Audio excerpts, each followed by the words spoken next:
Tanse. I'm Kristin Ashkate. Welcome to APTN National News. Thank you for joining us. 3 First Nation political organizations in Manitoba, and with the help of the Assembly of First Nations, are sounding the call for immediate repatriation of cultural and sacred ceremonial items held by the Hudson's Bay Company. It comes after HBC disclosed under the company's Creditors Arrangement Act that it plans to auction off thousands of artifacts last month. Here's APTN's Tiara Wheatley with this report. To me, this is a matter of ethics. It's a matter of justice. Grand Chief of Manitoba, Kiwetanui Ugumaganak Garrison City is amongst a long line of leaders calling for the repatriation of sacred items from the Hudson Bay Company. The Hudson Bay Company built an empire by exploiting the resources of people in northern Manitoba, beginning with York Factory in 1684. Last week, the Hudson Bay Company filed an updated motion in the Ontario Superior Court of Justice, which included an affidavit from the Assembly of Manitoba Chiefs. It calls for a halt in sales of artifacts, requests for a catalogue of items being considered for liquidation, as well as repatriation.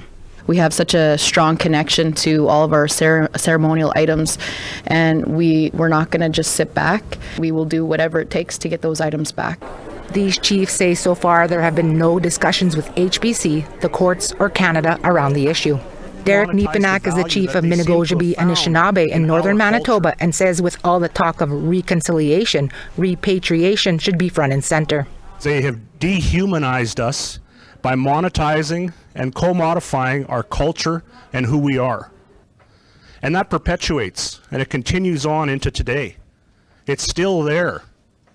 And this act, or this idea that you can auction off the material and spiritual culture of a people in 2025 is an extension of that original colonization. But the HBC isn't the only institution these chiefs are appealing to.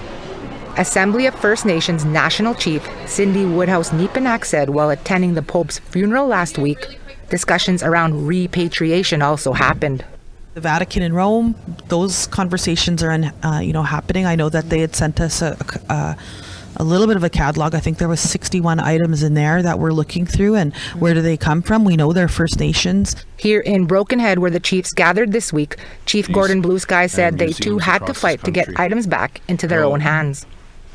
It wasn't that long ago, our late great hero, Sergeant Tommy Prince from the Broken Ojibwe Nations, war medals were up for auction as well. We need our provincial and federal governments to start enacting legislation. Some, including Grand Chief Jerry Daniels of Southern Chiefs Organization, calling on the federal government to follow in similar footsteps to the United States with the Native American Graves Protection and Repatriation Act, which allows the return of human remains and sacred objects to the rightful owners. And I think it's important that the country and as a whole, and really the world, should really look at a repatriation strategy around that.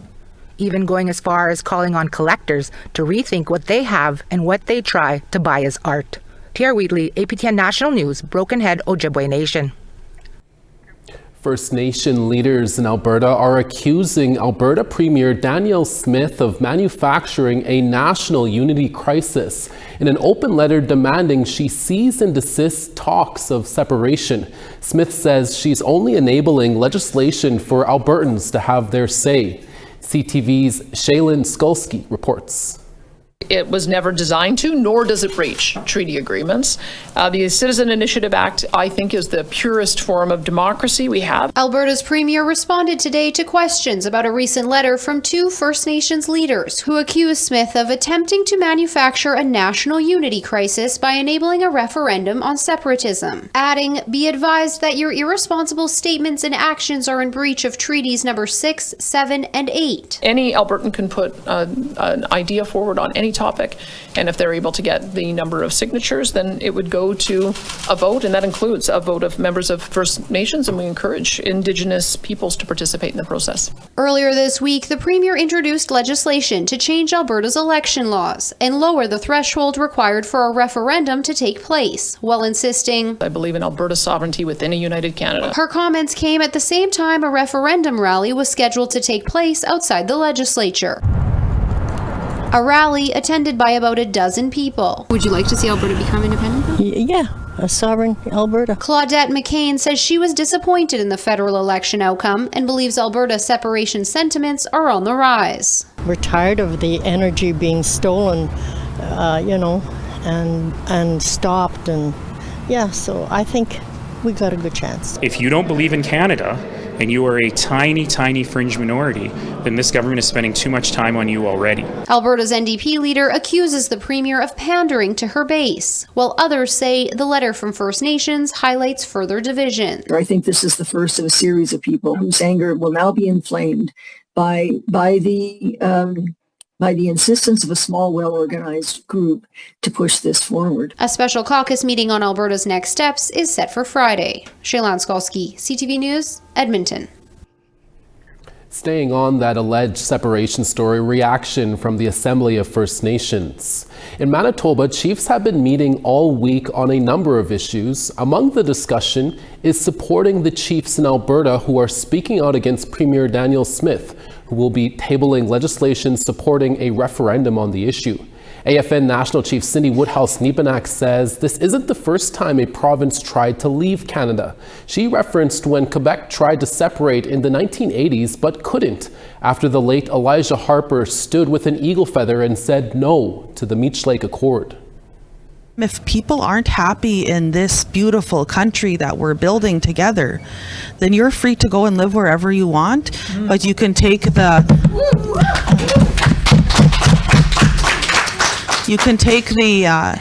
dirt that maybe your ancestors brought with them when they came over here from other places. That's the only piece of land that you're going to take, but you're not going to take any treaty land, any inherent land from any of our First Nations people across our beautiful country. Meanwhile, the University of Montreal is allegedly facing an incident involving systemic racism and a lack of cultural sensitivity. That story when we come back.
welcome back. A complaint has been filed against the University of Montreal for a case of systemic racism.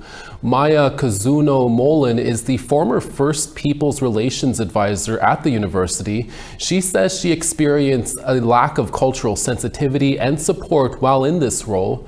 Kazuno spoke with APTN's Savannah Craig about her experience. Maya Kazuno-Molin is an award-winning Innu writer and poet. Pour Enfants du Lichen, c'est le deuxième recueil que j'ai sorti. And was most recently the First Peoples Relations Advisor at the University of Montreal.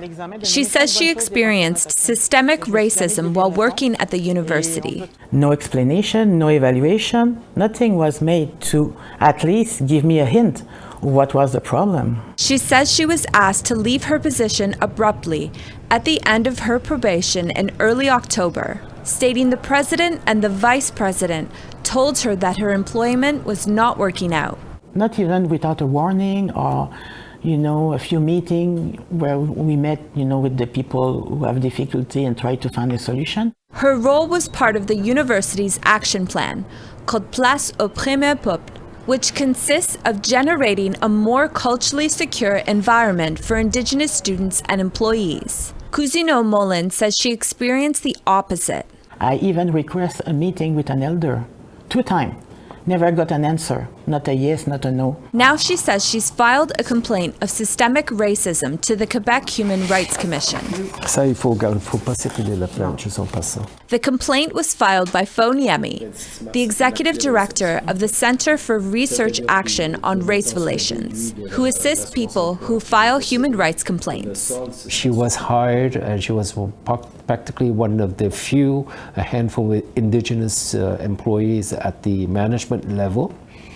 When she was hired, she was not given any kind of proper support, orientation to basically to succeed. Kazuno-Molin says she found some of her superiors were unaware of cultural trauma. She said her superior didn't understand why she needed time off following a work trip that brought up trauma. For her, I was just showing some difficulty.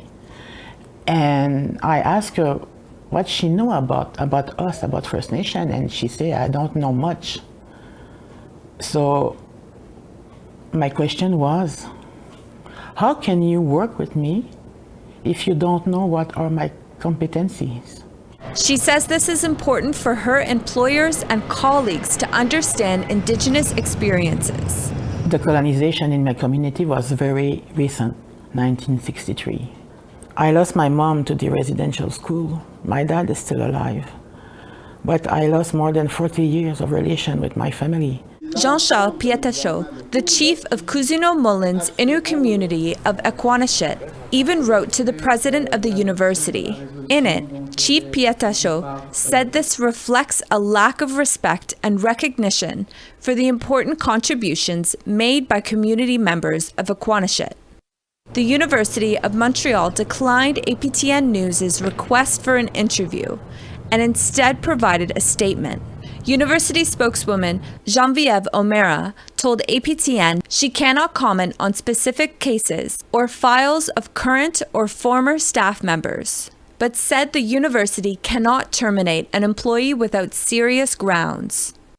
CRAR is asking for the university to adopt culturally safe practices and policies, upholding employment equity. We want to make sure that many of the remedies we're asking for in the complaint will lead to concrete changes, concrete and systemic measures, and more importantly, to recognize and to eliminate all the obstacles of discrimination directed at First Nations people.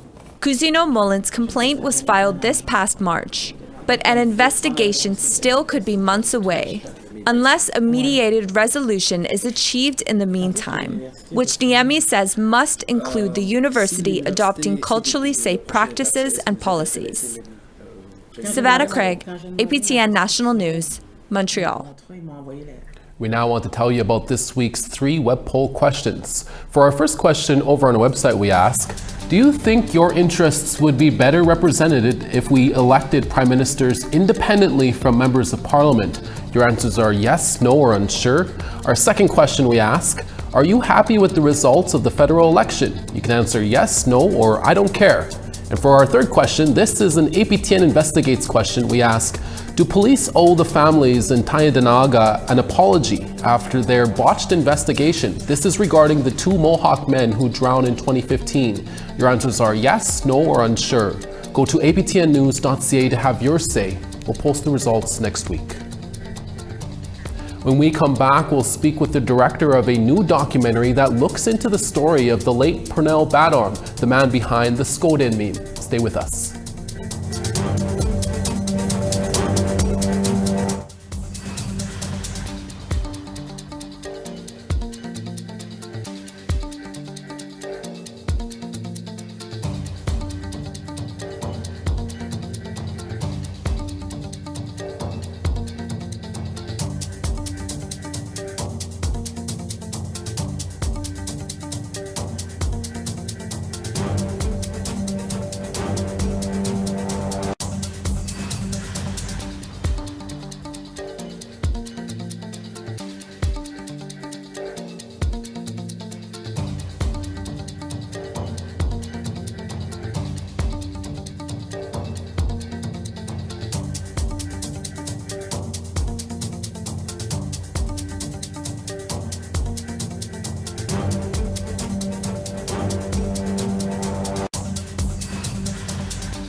Starting on the east, St. John's 3, Charlottetown partly cloudy at 9.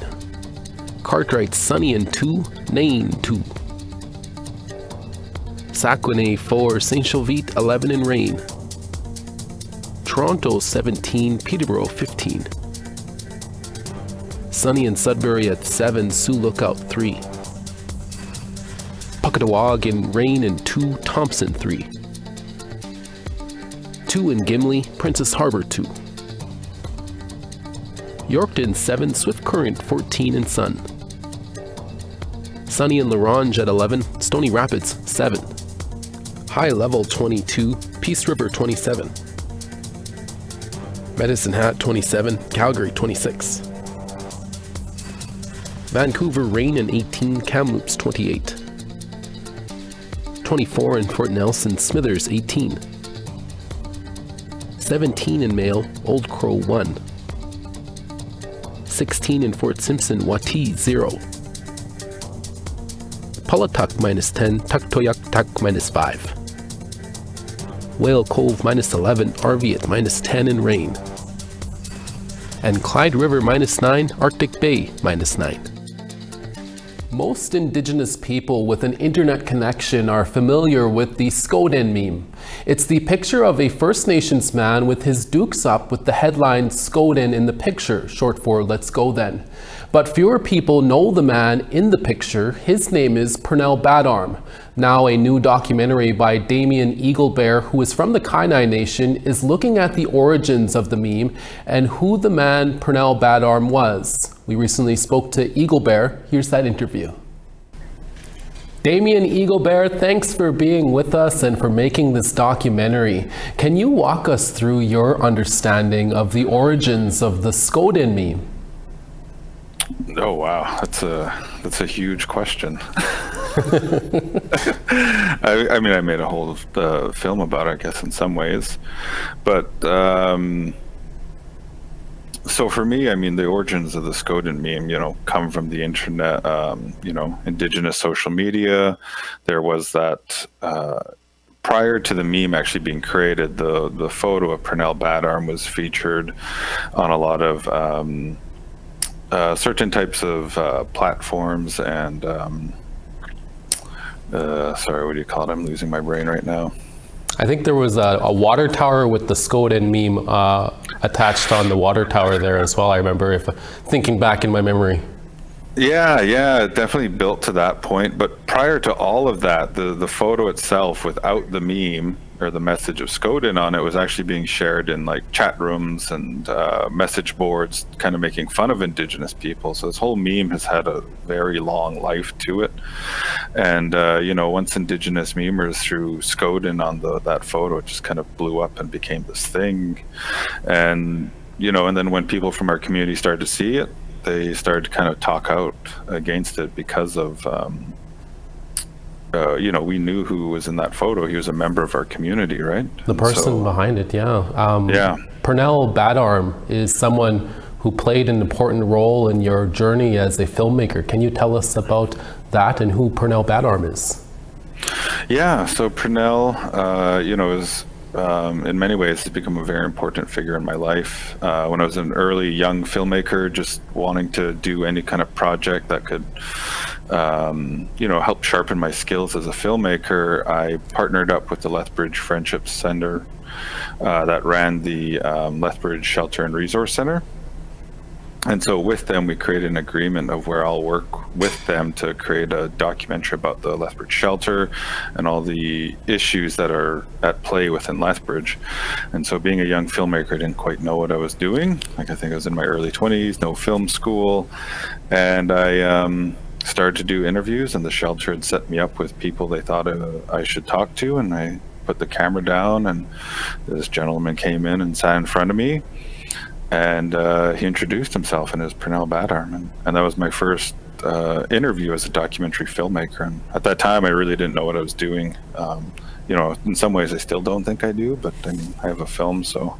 Yeah, and then years later, after seeing the memes and everything on social media, you connected the two, hey? You realized that you interviewed him previously.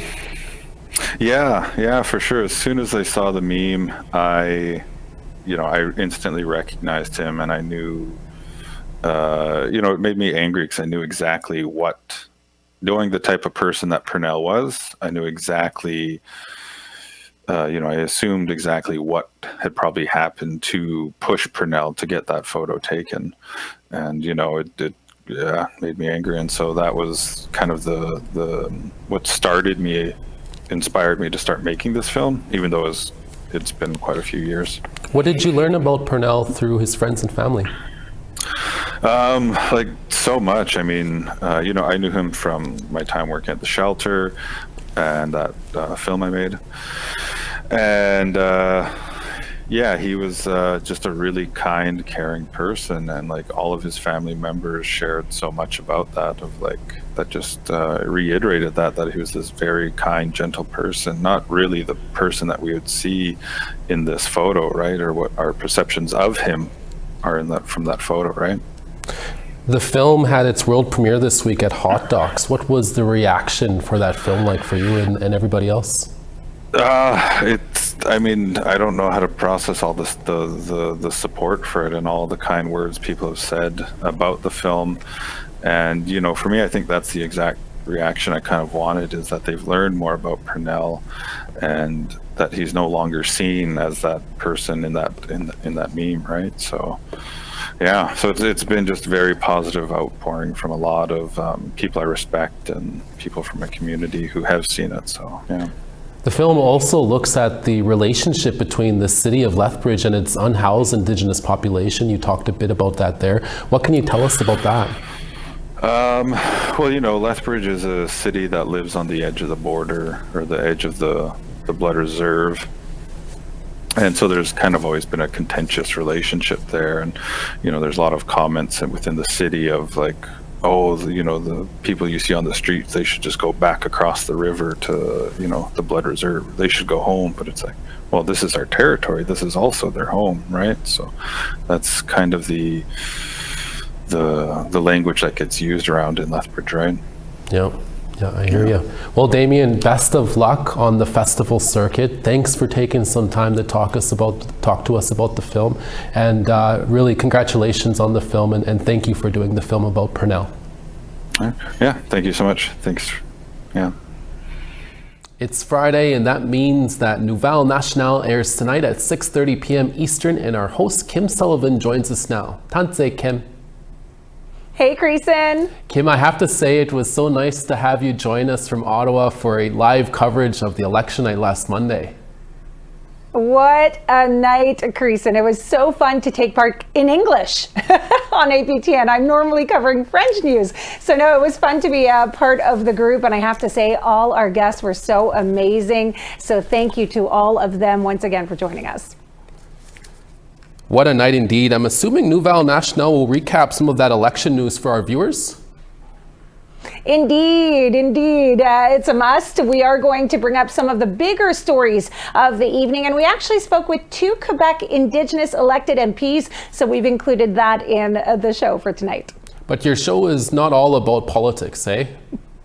No, we tackle everything. The issue of forestry. Quebec recently introduced a new bill, Bill 97, which is supposed to modernize the forestry policy. But some Indigenous nations are truly not happy about it, even in mentioning that it may make them pedal back a good 30 years if this bill is approved. So that's not a good thing. That sounds pretty serious. He also spoke about a nation that wanted to change their name, and that consultation has happened this past week. What's the results there? Yes, the whole question of to be Huron or not to be Huron. I brought it up a few weeks ago that was going to be on the show. Well, the population of Wendake did vote on the name change this past week, but Creason, I'm going to leave you on a tease here. You're going to have to watch the show if you want to know if the change is happening or not. Yeah, we'll definitely have to check it out. And you're also going to focus on Indigenous rights in this show, hey? University of Montreal held a symposium on Indigenous rights. We went there. We interviewed one of the speakers, Nadir André. He's a lawyer here specialized in Indigenous law, and he shares tips on how we can get our rights heard even more. So if you want all that and more, you'll have to join us tonight at 6:30 Eastern. Thank you so much, Kim. And that's your daytime newscast for this Friday. Dennis Ward is back for your evening newscast in a few hours. Please join us then. We will see you back here, same time, same place on Monday. Hi, miigwech, masichol, kwana. Thank you for watching and have a safe weekend. Ekse.